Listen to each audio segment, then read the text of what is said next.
Next, we're to talk about Kanye. Big up Kanye, big up Kanye. Kanye's my guy. I flipping love him.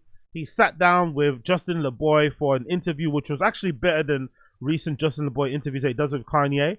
But unfortunately for us Ye fans, he did speak quite enthusiastically about AI. And not AI in terms of producing like the beats, some of the instruments, adding some new ideas to already beats that already been produced to kind of finish them off.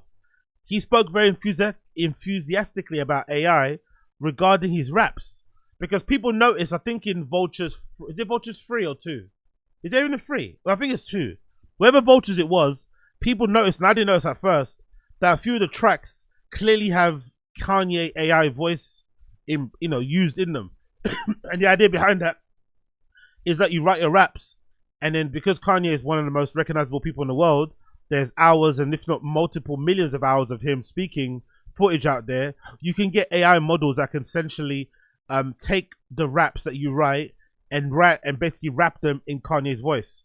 So that's what Kanye used in a few of his tracks in one of the Vultures. I think it might be Vulture 2 if I'm not mistaken.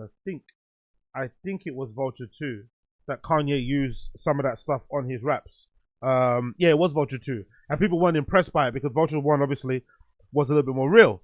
And I think that's been one of the things that people have been hating the most of AI. This idea that you can clone people's voices and use them.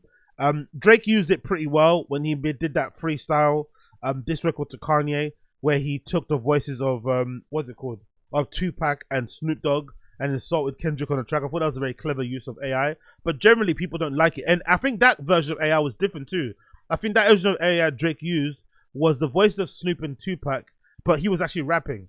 So he rapped the verses, and then he used the AI to change the verses to sound like Snoop and Kanye. Whereas Kanye's AI, he's, I'm sure, using one where you just type the words out and the AI voice raps the lyrics in his voice. And most fans, myself included, can't understand why he's doing it. So here's Kanye explains Justin LeBoy why he likes AI and why he's going to be implementing it in all his music going forward. People like, stay away from AI. It's a more negative reaction than auto-tune. And I remember like I did auto-tune because people thought, they're like, man, this auto-tune is trash. As an artist, I could take anything. I could sell a piece of shit for like $10 million and shit, you know, and shit. That's another 20. Yeah, so auto. What? But auto-tune sounds good though.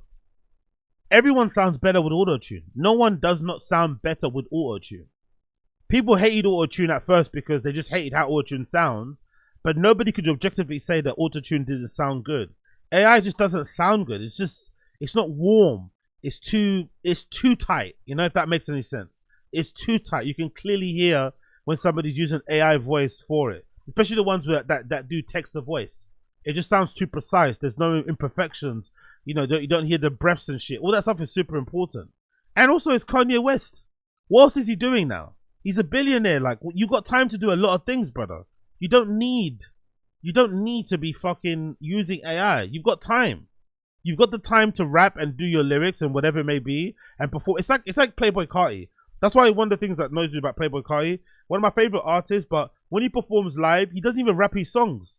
He basically acts like a hype man for his own songs, screaming and shouting over the tracks, but he rarely stands there and raps the bars, bar for bar, word for word, line for line, verse for verse. He just kind of hypes along to it and screams, yeah, yeah, yeah. It's like, brother, your songs aren't even that complex.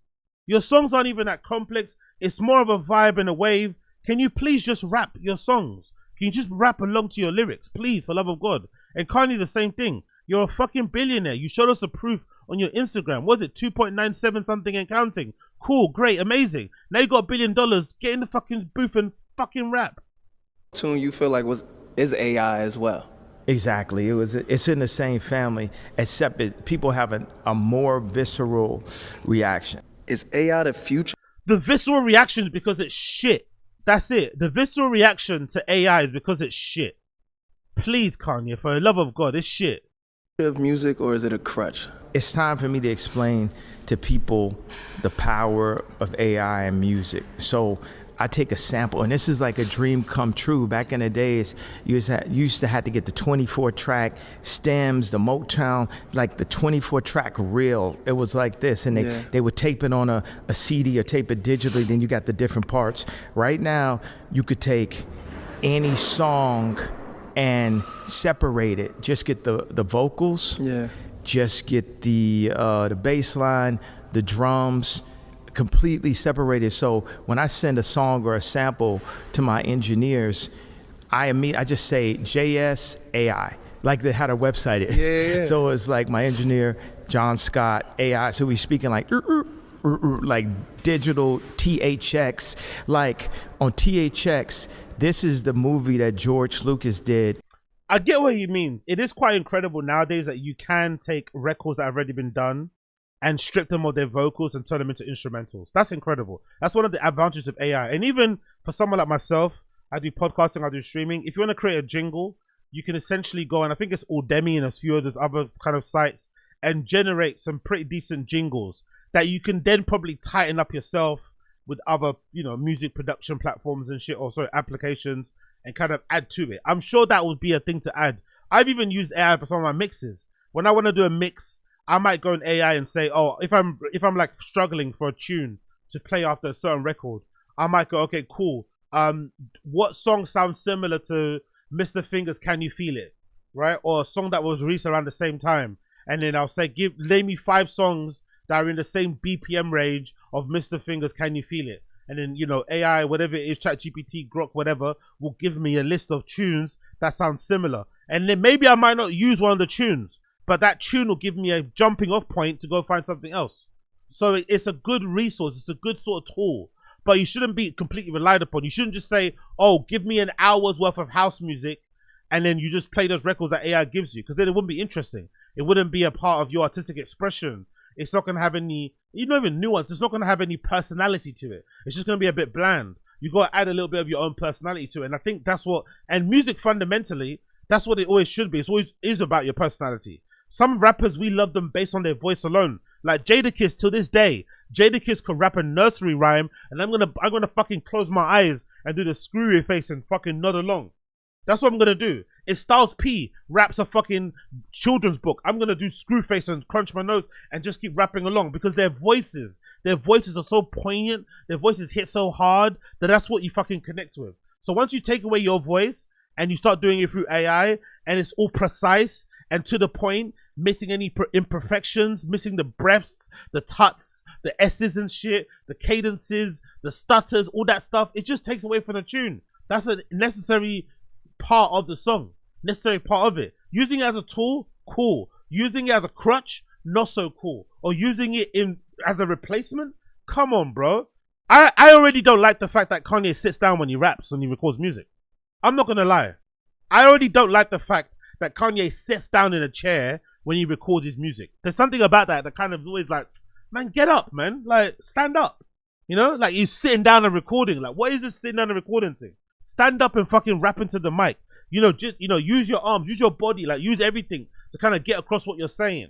And it also is part of the performance too. But obviously when he performs, he does what he does. But if you're already gonna sit down when you rap in a comfy chair, in an air-conditioned, studio, surrounded by palm trees, and DJ Khaled hyping you up in the background, already your bars are not going to be good because you're too comfortable, you're too rich, you've got $1 billion and counting, and now you're telling me you're going to be rapping using AI. Come on, Kanye, man. Come on, bro. Honestly, come on. And you already gave us something that we can hold on to with Vultures 1 that was really good, really fucking good. And then Vultures 2 comes out, you're like, what the fuck is this? And no wonder it sounds so horrible. Now thinking back at it, I don't believe this rumor that it was rushed. Remember, everyone was thinking it was rushed. Maybe it wasn't rushed. Maybe it was just mostly done with AI. That's why we didn't like it. That's why intrinsically, all of us Ye fans were like, what the fuck is this? Because it just didn't sound right. Like, you can't, it's like AI images. Yes, you might get duped for like a millisecond, but your eyes will suss it out. This isn't real. These people don't exist. This whole thing is make-believe. Oh, yeah. But anyway, recommend you check out the interview anyway. Justin LeBoy did an actual decent job interviewing Kanye. It wasn't too bad. It really wasn't too bad. So big up Kanye for sitting down with him. I'm still not sure what their relationship is all about. I'm not gonna lie. Justin LeBoy seems very lame. He almost seems like Justin LeBoy gives me DJ Academics vibes, but I don't think Kanye would like DJ Academics because of how fat he is and the fact that he doesn't wear cool clothes and he's got that big face. I think Kanye aesthetically wouldn't like Academics because of that. But I think Justin LeBoy reminds me a lot of Academics. And obviously he's incredibly young. So I've always been confused why Ye seems to be so close to him, why he likes him so much. Because they're real friends now. Like Justin LeBoy has been around long time. Like he's not going anywhere. Like he's been around for a while.